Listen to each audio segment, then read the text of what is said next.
Okay, guys, I'm going to go back to Ask Scruff. This one's for Albert's dad. Salute to you, Mikey. And let's flick this over and have a wee little look.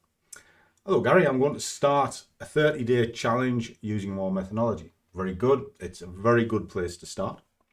Obviously, I won't be able to use the weakest versus the strongest if I'm sticking to one pair.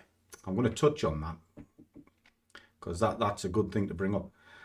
Would you say this is still valid, strong, as opposed to being able to choose a pair on a daily basis? Okay. Right. First of all, the strength isn't necessarily a pair picker.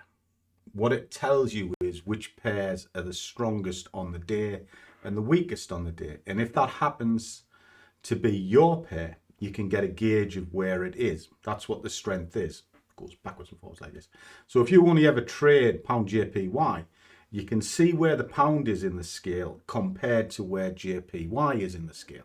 Now, if they're far apart, there's going to be decent movement because they're going to do this. If they're sitting on top of each other and they're of a similar strength, they're not going to go very far that day because there needs to be some kind of a battle to decide the outcome. And that's where the change in strength comes from.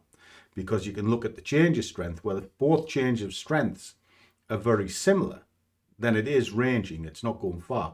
But if you see one that's getting far more movement than the other, even though the strengths are similar, but the change of strength is slightly moving apart, that's an early warning system that it's going to do this. All right. So trading one asset is not an issue. Okay. The strength is literally there to find movement, not necessarily the pair. I trade the same thing day in, day out. I'm used to it. It's a simple basket, and I look at the same products all the time. You see them on the right-hand side of my sheet.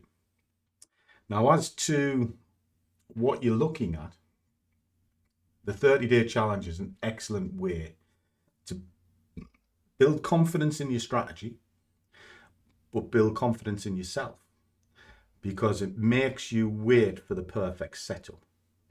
And that waiting is the key to success. If you are pressing the button over and over and over, you're falling down a gambling route. And once you're in the gambling route, you'll never survive. Never. So what the 30-day challenge does is it makes you take the golden shot. So you can look at a trade and think, it's okay, but it doesn't tick all my boxes. So I'm going to wait for the next setup. And there will be another setup. The next one might be the golden shot, and it's taught you to wait for the better trade. Kind of saw it on the Ichimoku cloud today, where I did the analysis and then followed the price rather than just jumping straight in. Hope that helps.